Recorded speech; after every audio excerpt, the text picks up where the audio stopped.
देश के भीतर सक्रिय देश विरोधी ताकतों को लेकर भाजपा नेता अजय चंद्राकर ने सख्त प्रतिक्रिया दी है। उन्होंने कहा कि ऐसी घटनाएं घृणित और निंदनीय हैं। इस पर जल्दबाजी में बयानबाजी से बचना चाहिए और जांच एजेंसियों को अपना कार्य निष्पक्ष रूप से करने देना चाहिए। दोषियों को किसी कीमत पर छोड़ा नहीं जाएगा। देश विरोधी ताकतों की गतिविधियों पर भाजपा नेता और वरिष्ठ विधायक अजय चंद्राकर ने सख्त रुख अपनाते हुए कहा कि सरकार ऐसी किसी भी साजिश पर जीरो टॉलरेंस नीति के तहत कार्यवाही करेगी। उन्होंने कहा कि ये घटना बेहद निंदनीय और दुर्भाग्यपूर्ण है, लेकिन हमें जांच एजेंसियों को बिना किसी दबाव के अपना कार्य करने देना चाहिए। चंद्राकर ने कहा कि ये समय संयम का है, जल्दबाजी में किसी नतीजे पर पहुंचना उचित नहीं है। देश की सुरक्षा एजेंसियां पूरी मुस्तैदी से जांच में जुटी है और जो भी दोषी पाया जाएगा उसे बख्शा नहीं जाएगा। उन्होंने कांग्रेस की नीतियों पर सवाल उठाते हुए कहा कि पिछली सरकारें आतंकवाद पर नरमी बरतती थी, लेकिन मोदी सरकार की नीति स्पष्ट है, आतंक और देश विरोधी तत्वों का समझौता नहीं। उन्होंने कहा कि पुलवामा हमले के बाद भारत ने सर्जिकल स्ट्राइक कर ये साबित किया कि देश की सुरक्षा सर्वोपरि है। अब किसी भी देश विरोधी गतिविधि को जड़ से समाप्त करने का समय है। भाजपा नेता ने सभी नागरिकों से अपील की कि वो अफवाहों से दूर रहे और जांच पूरी होने तक संयम बरते।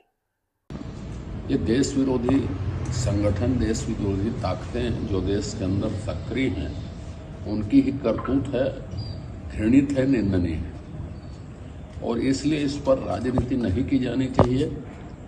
देश की सुरक्षा एजेंसियां इस पर जांच कर रही है और कुछ तथ्य भी सामने आए हैं, तो हमें इंतजार करना चाहिए जांच के निष्कर्षों तक पहुंचने के लिए।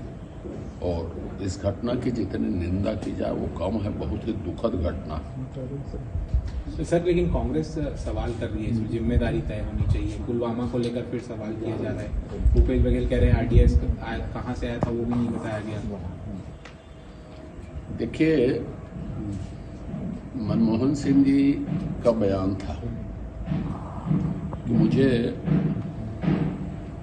किन्हीं दबाव के चलते पाकिस्तान पर 26/11 के बाद कार्रवाई नहीं की गई पड़ोसी देश के ऊपर। जिस समय आतंकी घटनाएं होती थी, कांग्रेस का जो दृष्टिकोण है वो बिल्कुल वोट बैंक की तरह होता था, वो समझौतावादी होता था, तुष्टीकरण की तरह होता था। पुलवामा की घटना हुई तो 22 दिन बाद उसका रिएक्शन हमने देखा कि पहली बार 71 के बाद देश पड़ोसी देश के अंदर घुसकर आक्रमण हुए। जब इसके सूत्र तय हो जाएंगे, कोई भी आदमी तय होगा, कोई भी संस्था तय होगी, उसको छोड़ा नहीं जाएगा, क्योंकि आतंकवाद पर मोदी जी की नीति, माननीय गृह मंत्री जी की नीति जीरो टॉलरेंस की है और जीरो टॉलरेंस की नीति के तहत ही उस पर कार्रवाई होगी। तो क्या लगता है सर कि अगर ये कोई आतंकवादी हमला होता और उसके बाद जिस तरह से कहा गया था पुलवामा के बाद कि अब यदि कोई दोबारा अगर ऐसी कोई आतंकी घटना होती है तो मुंहतोड़ जवाब दिया जाएगा पाकिस्तान को, तो क्या लगता है कि अब कोई बड़ा कुछ हो सकता है पाकिस्तान के ऊपर अटैक? ऐसे विषय पर ज्यादा बोलना उचित नहीं है। हम लोगों को इंतजार करना चाहिए। पहले से घोषित करने से कुछ नहीं होता, किसके ऊपर कैसे कार्रवाई होगी। लेकिन मैंने एक लाइन कही कि जीरो टॉलरेंस की पॉलिसी है। जीरो टॉलरेंस में जो भी तत्व सामने आएंगे उसको छोड़ा नहीं जाएगा। अब तक जैसा कार्रवाई हुई है वैसी कार्रवाई होगी। सर, ये कांग्रेस में कई पद रिक्त हैं, संगठन सृजन का काम भी चल रहा था, लेकिन उपाध्यक्ष से लेकर महामंत्री तक के पद रिक्त हैं और संगठन एकदम सुस्त नजर आ रहा है। क्या लगता है सर, कुछ कर पाएंगे या नहीं? भाई, वो संगठन के बल पर चुनाव नहीं लड़ेंगे, मुंह के बल पर चुनाव लड़ेंगे। मुंह खुला है सबका, कहीं कहीं हाथ भी चल रहे हैं, कहीं कहीं डकैती की योजना भी बन रही है, तो इस आधार पर वो चुनाव लड़ेंगे। कहाँ ये संगठन वंगठन की बात करते हो आप कांग्रेस में? ये कांग्रेस पार्टी एक टैलेंट हंट चला रही है, जिसमें उनका कहना है कि जो पूरे देश भर से और जो प्रदेश भर से जो बेहतरीन प्रवक्ता होंगे, जो युवा होंगे, जो अपना वीडियो बना करके उनकी विचारधारा के तथ्यों को, चीजों को सामने रखेंगे, तो उनको अपने पार्टी में जगह देंगे और प्रवक्ता भी बनाएंगे। देखिए, टैलेंट हंट में किसी भी तरह के योग्यताओं की कांग्रेस को जरूरत नहीं है। बहुत से योग्य लोग हैं, शशि थरूर योग्य हैं, उसका क्या उपयोग हो रहा है? मनीष तिवारी योग्य है, क्या उपयोग हो रहा है? तो ऐसे और भी लोग हैं। योग्यता टैलेंट हंट के माध्यम से यह है कि राज परिवार के प्रति निष्ठा कितनी है, एकमात्र, क्वालिटी नहीं।